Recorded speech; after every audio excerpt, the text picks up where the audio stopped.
Hello friends, आप सभी का स्वागत है आपके अपने यूट्यूब चैनल स्टडी विद पीके पर। तो दोस्तों, कैसे हैं आप सभी? आशा करता हूं अच्छे होंगे, स्वस्थ होंगे और अपनी तैयारी पूरी लगन व मेहनत से कर रहे होंगे। दोस्तों, आज हम करेंगे जीके जीएस का प्रैक्टिस सेट, जिसमें जीके जीएस के महत्वपूर्ण प्रश्नों की श्रृंखला को सॉल्व करेंगे, जो परीक्षा की दृष्टि से महत्वपूर्ण होंगे और जो किसी न किसी परीक्षा में पूछे भी गए हैं। तो चलिए दोस्तों, चलते हैं अपने क्वेश्चंस की तरफ।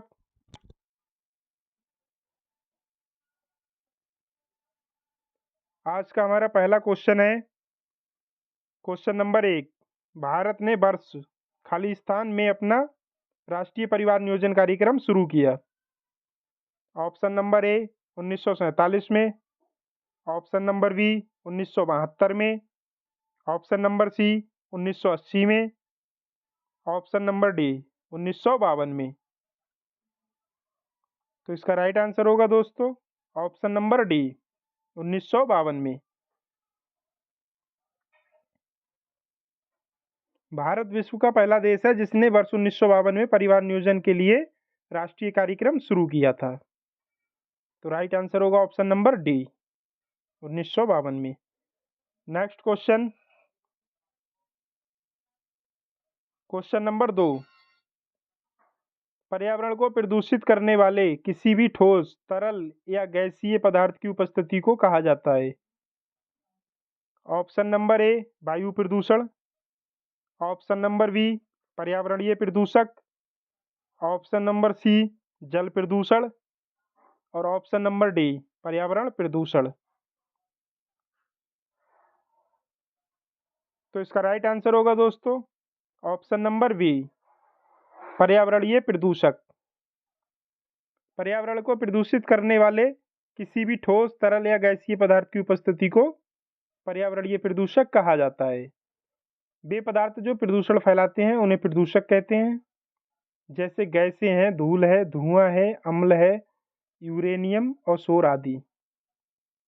तो राइट आंसर होगा ऑप्शन नंबर बी पर्यावरणीय प्रदूषक। Next question, question number 3 Ramsar सम्मेलन से संबंधित है। ऑप्शन नंबर ए वन्यजीव तस्करी, ऑप्शन नंबर बी आर्द्रभूमि, ऑप्शन नंबर सी साइबर सुरक्षा और option number D green house gas उत्सर्जन। तो इसका राइट आंसर होगा दोस्तों ऑप्शन नंबर बी आर्द्रभूमि। रामसर सम्मेलन आर्द्रभूमि से संबंधित है।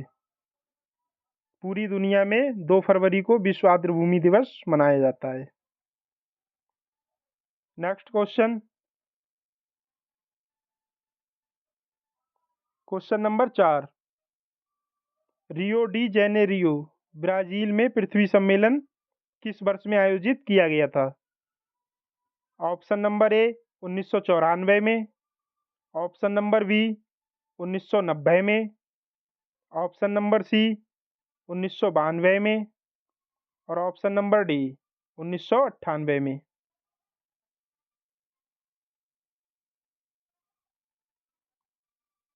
तो इसका राइट आंसर होगा दोस्तों ऑप्शन नंबर सी 1992 में, 1992। रियो डी जेनेरियो ब्राजील में पृथ्वी सम्मेलन वर्ष 1992 में आयोजित किया गया था। इस सम्मेलन में एजेंडा 21 को घोषित किया गया। तो राइट आंसर होगा option number C 1992। Next question, question number 5। Bhopal gas त्रासदी किस वर्ष में हुई थी?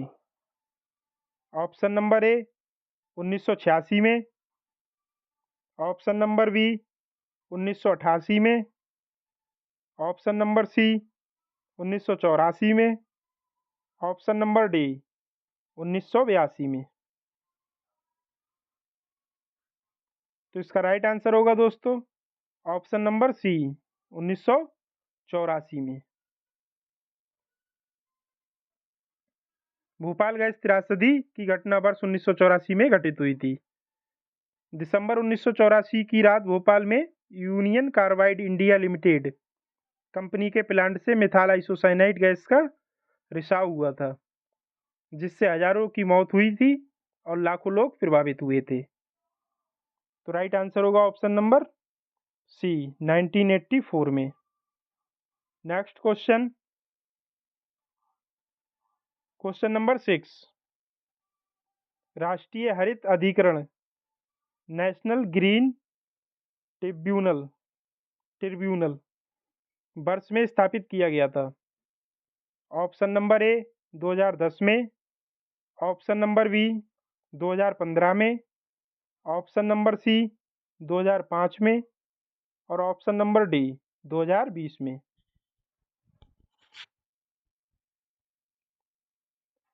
तो इसका राइट आंसर होगा दोस्तों ऑप्शन नंबर ए 2010 में। राष्ट्रीय हरित अधिकरण की स्थापना 18 अक्टूबर 2010 को राष्ट्रीय हरित अधिकरण अधिनियम 2010 के तहत की गई थी।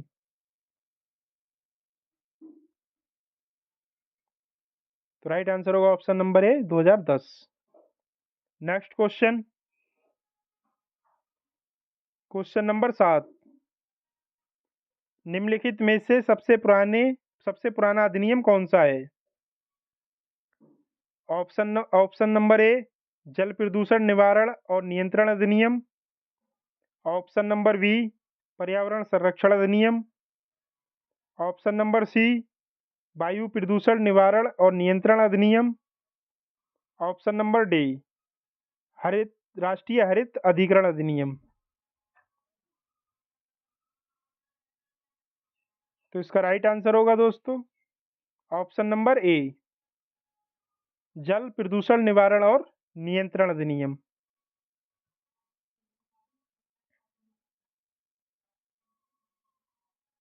जल प्रदूषण निवारण और नियंत्रण अधिनियम ये 1974 का है और पर्यावरण संरक्षण अधिनियम ये 1986 का है और वायु प्रदूषण निवारण और नियंत्रण अधिनियम ये 1981 का है और राष्ट्रीय हरित अधिकरण अधिनियम ये 2010 का है। तो इसमें सबसे पुराना होगा जल प्रदूषण निवारण और नियंत्रण अधिनियम। Next question, question number 8। प्राकृतिक प्रक्रियाओं के तहत घरेलू कचरे के अपघटन को कहा जाता है? ऑप्शन नंबर ए औद्योगिक प्रदूषण, ऑप्शन नंबर बी अजैव निम्नीकरण प्रदूषण, ऑप्शन नंबर सी ऊष्मीय प्रदूषण और ऑप्शन नंबर डी जैव निम्नीकरण प्रदूषण।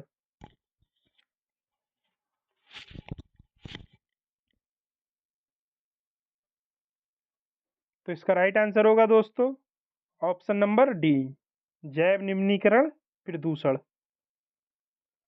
प्राकृतिक प्रक्रियाओं के तहत घरेलू कचरे के अपघटन को जैव निम्नीकरण प्रदूषण कहा जाता है।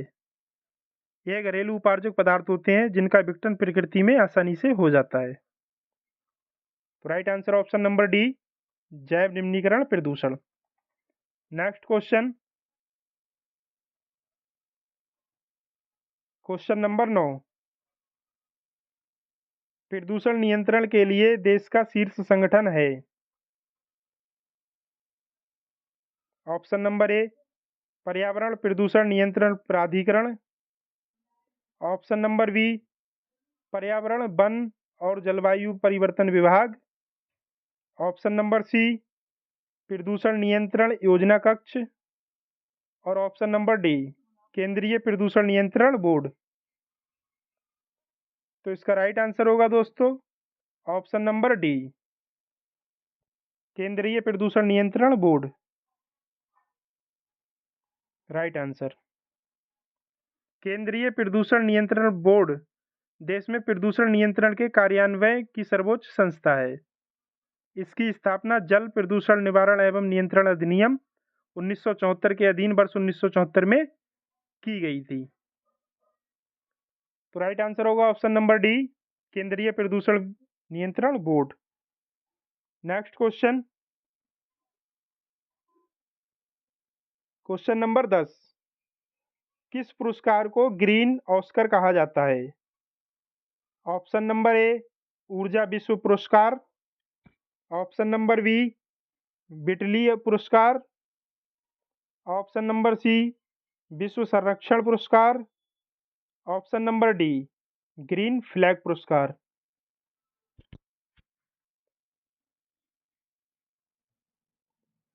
तो इसका राइट आंसर होगा दोस्तों ऑप्शन नंबर बी, बिटली पुरस्कार।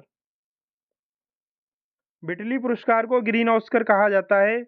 यह पर्यावरण संरक्षण हेतु दिया जाता है। Right answer option number B. Next question, question number 11, Bharat और चीन के बीच कौन सी सीमा रेखा स्थित है? ऑप्शन नंबर ए, मैकमोहन रेखा। ऑप्शन नंबर बी, डूरंड रेखा। ऑप्शन नंबर सी, रेडक्लिफ रेखा। और ऑप्शन नंबर डी, इनमें से कोई नहीं।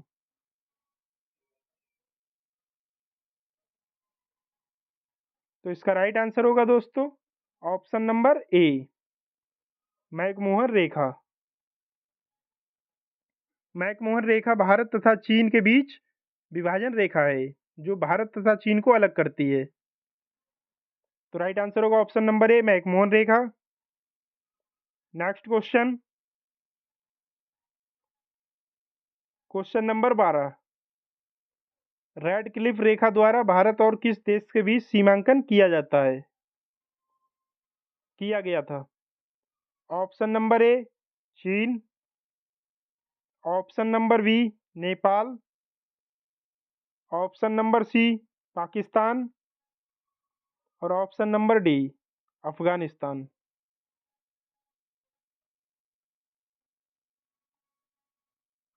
तो इसका राइट आंसर होगा दोस्तों option number C, Pakistan. Radcliffe रेखा द्वारा भारत और पाकिस्तान के बीच सीमांकन किया गया था। वर्ष 1947 में लॉर्ड माउंटबेटन द्वारा भारतीय उपमहाद्वीप को दो राष्ट्रों पाकिस्तान और भारत में विभाजित करने की घोषणा की गई। यह रेखा दोनों देशों के बीच सीमा रेखा बन गई।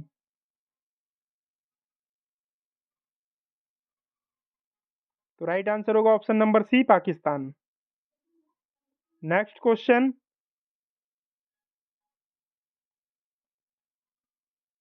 क्वेश्चन नंबर 13, किस रेखा से पता चलता है कि अक्साई चीन भारत का हिस्सा है? ऑप्शन नंबर ए, जॉनसन सीमा रेखा। Option number B, Radcliffe सीमा रेखा। ऑप्शन नंबर सी, मैकमोहन रेखा। और ऑप्शन नंबर डी, मैकडोनाल्ड सीमा रेखा।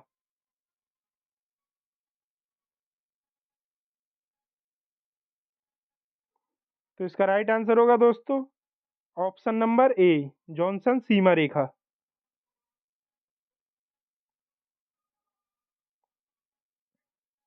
ब्रिटिश राज के दौरान भारत और चीन के बीच दो सीमाएं जॉनसन लाइन रेखा और मैकडोनाल्ड रेखा प्रस्तावित की गई थी, जिसमें से जॉनसन लाइन रेखा अक्साई चीन को भारतीय नियंत्रण में प्रदर्शित करती है। तो राइट आंसर होगा ऑप्शन नंबर ए, जॉनसन सीमा रेखा। नेक्स्ट क्वेश्चन, क्वेश्चन नंबर 14, निम्नलिखित में से भारत का सबसे दक्षिणी बिंदु कौन सा है? Option number A, Port Villier. Option number B, Indira Point. Option number C, Mannar की खाड़ी। और ऑप्शन नंबर डी, कोवलम। तो इसका राइट आंसर होगा दोस्तों option number B, Indira point.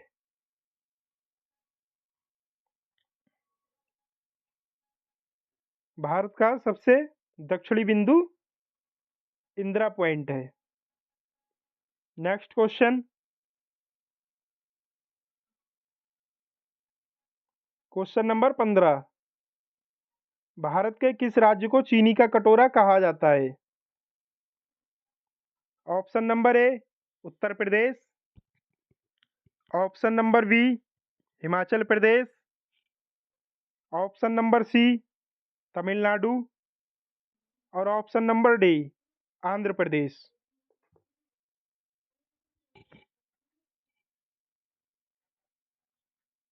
तो इसका राइट आंसर होगा दोस्तों ऑप्शन नंबर ए उत्तर प्रदेश।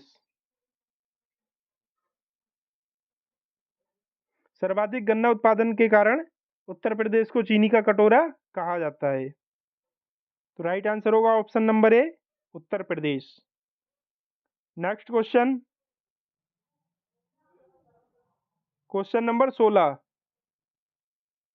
भुवनेश्वर से पूर्व उड़ीसा की राजधानी कौन थी? Option number A Cuttack, option number B Balasore, option number C Kalahandi और ऑप्शन नंबर डी गंजाम। तो इसका राइट आंसर होगा दोस्तों option number A Cuttack. Bhubaneswar से पूर्व ओडिशा की राजधानी कटक थी, जो 1936 से 1948 तक रही। नेक्स्ट क्वेश्चन, क्वेश्चन नंबर 17, कौन केंद्र शासित प्रदेश नहीं है? Option number A Delhi, option number B Daman एवं Diu, option number C Meghalaya और ऑप्शन नंबर डी पुदुचेरी।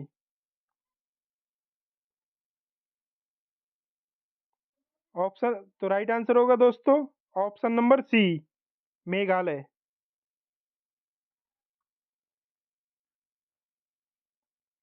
तो इसमें से दोस्तों मेघालय केंद्र शासित प्रदेश नहीं है। बाकी दिल्ली है, दमन एवं दीप है, पुडुचेरी है, ये सब केंद्र शासित प्रदेश हैं। तो राइट आंसर होगा option number C Meghalaya. Next question, question number 18, भौगोलिक इतिहास की दृष्टि से सबसे कम आयु की पर्वत श्रृंखला है? ऑप्शन नंबर ए पश्चिमी घाट, ऑप्शन नंबर बी अरावली पहाड़ियाँ, ऑप्शन नंबर सी नीलगिरी और option number D Himalaya.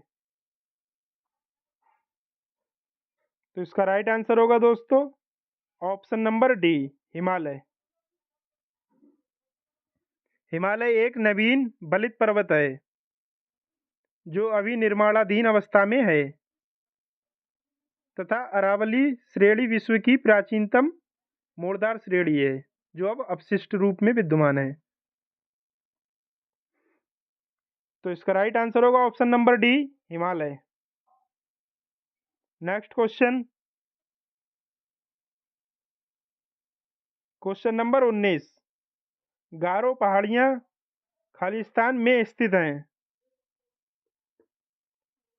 Option number A Rajasthan, option number B Uttarakhand, option number C Meghalaya, option number D Tripura.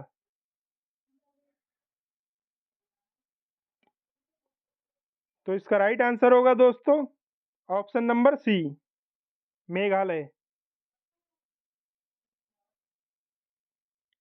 गारो पहाड़ियाँ मेघालय में स्थित हैं। मेघालय में गारो खासी तथा जैंतिया रेंज हैं। यह प्रायद्वीप पठार का भाग माना जाता है। तो राइट आंसर होगा option number C Meghalaya. Next question, question number 20, Nilgiri पर्वत खालिस्तान के उदाहरण हैं? ऑप्शन नंबर ए त्रिखंड पर्वतों, ऑप्शन नंबर बी अपशिष्ट पर्वतों, ऑप्शन नंबर सी मोड़दार पर्वतों और ऑप्शन नंबर डी संचित पर्वतों।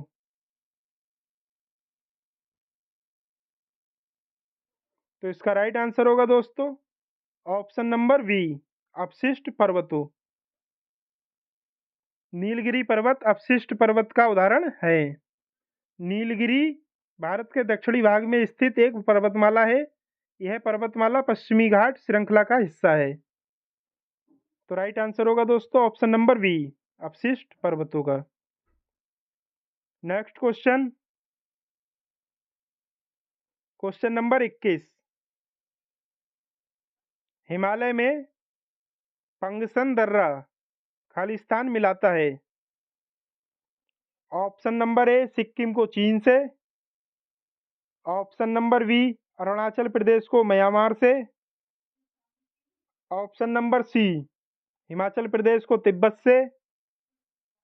और ऑप्शन नंबर डी, उत्तराखंड को तिब्बत से।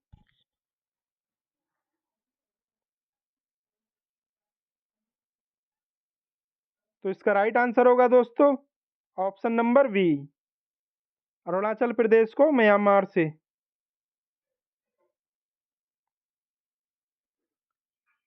हिमालय में कई दर्रे हैं, जिसमें पंगशन दर्रा पूर्वी हिमालय क्षेत्र में है। यह दर्रा भारत के अरुणाचल प्रदेश को म्यांमार से जोड़ता है। तो राइट आंसर होगा option number B, Arunachal Pradesh को म्यांमार से। Next question, question number 22। Dhaulagiri शिखर का दूसरा नाम है। ऑप्शन नंबर ए, दक्षिण शिखर। ऑप्शन नंबर बी, पश्चिम शिखर। ऑप्शन नंबर सी, परमानंद दायनी देवी। ऑप्शन नंबर डी, श्वेत पर्वत।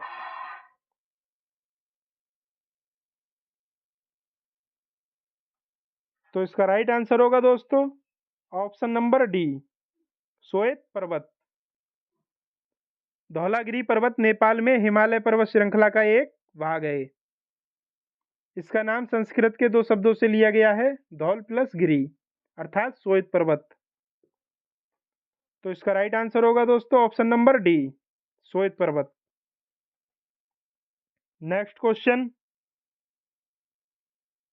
Question number 23। नीलगिरी पर्वत निम्नलिखित में से किस प्रकार के पर्वत का प्रतिनिधित्व करता है। ऑप्शन नंबर ए, फोल्ड पर्वत। ऑप्शन नंबर बी, फॉल्ट पर्वत। ऑप्शन नंबर सी, डोम पर्वत। और ऑप्शन नंबर डी, ज्वालामुखी पर्वत। तो इसका राइट आंसर होगा दोस्तों ऑप्शन नंबर बी, फॉल्ट पर्वत।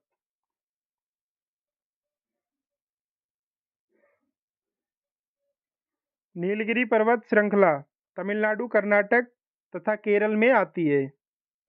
ये भारत के पश्चिमी घाट की एक पर्वतमाला है। ये फॉल्ट पर्वत का प्रतिनिधित्व करता है। तो राइट आंसर होगा ऑप्शन नंबर बी, फॉल्ट पर्वत। Next question, question number 24। लघु हिमालय और बाहरी हिमालय के बीच सपाट घाटियों को किन नामों से जाना जाता है। ऑप्शन नंबर ए, अरावली पठार। Option number B, Doon. Option number C, लघु घाटी। और ऑप्शन नंबर डी, मध्य पहाड़ी मैदान। तो इसका राइट आंसर होगा दोस्तों ऑप्शन नंबर बी, दून। लघु हिमालय और बाहरी हिमालय के बीच की सपाट घाटियों को दून कहा जाता है।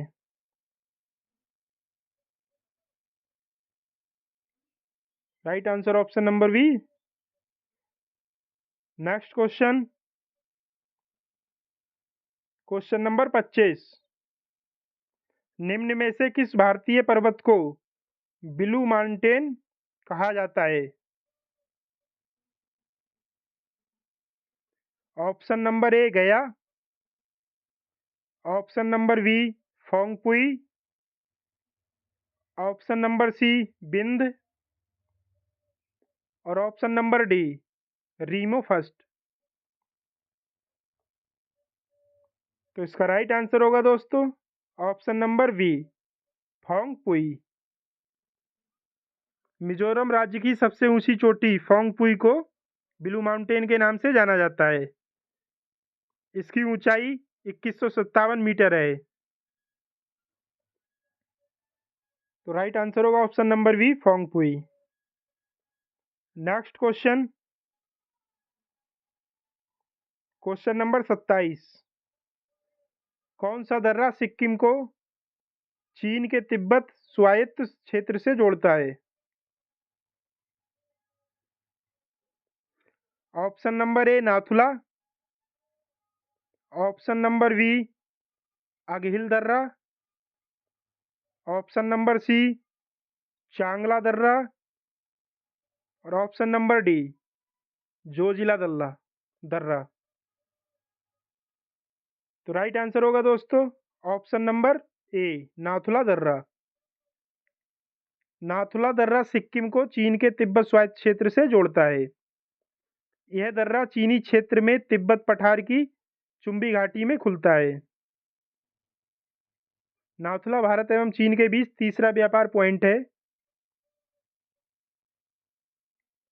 तो इसका राइट आंसर होगा दोस्तों ऑप्शन नंबर ए नाथुला दर्रा। Next question, question number 27। Kailash पर्वत कहाँ स्थित है? Option number A Nepal, option number B Bharat, option number C Bhutan, option number D Nepal, option number D चीन।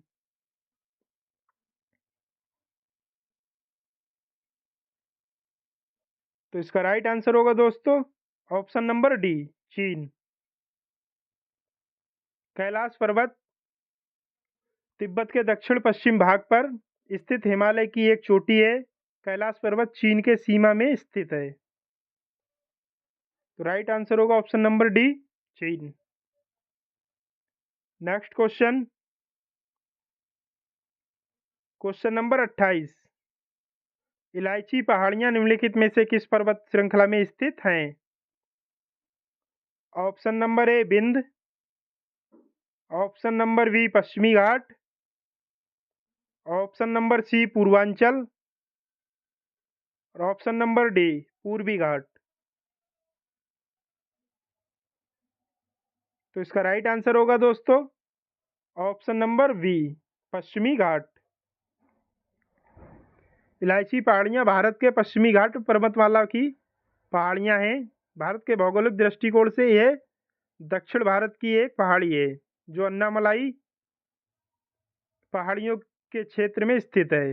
यहाँ इलायची का उत्पादन अधिक होने के कारण इसका नाम इलायची पहाड़ी पड़ गया है। राइट आंसर होगा ऑप्शन नंबर बी पश्चिमी घाट। नेक्स्ट क्वेश्चन,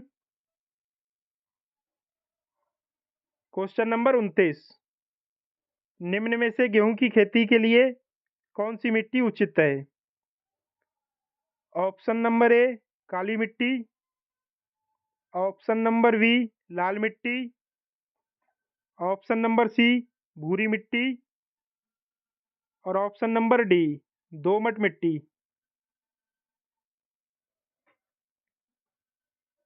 तो इसका राइट आंसर होगा दोस्तों ऑप्शन नंबर डी दोमट मिट्टी। ऑप्शन नंबर डी दोमट मिट्टी। गेहूं की खेती के लिए दोमट मिट्टी उपयुक्त है क्योंकि गेहूं जल जमाव के प्रति संवेदनशील है और दोमट मिट्टी में मध्यम जल धारण क्षमता होती है। तो राइट आंसर होगा ऑप्शन नंबर डी दोमट मिट्टी। Next question, question number 30। आज का लास्ट क्वेश्चन।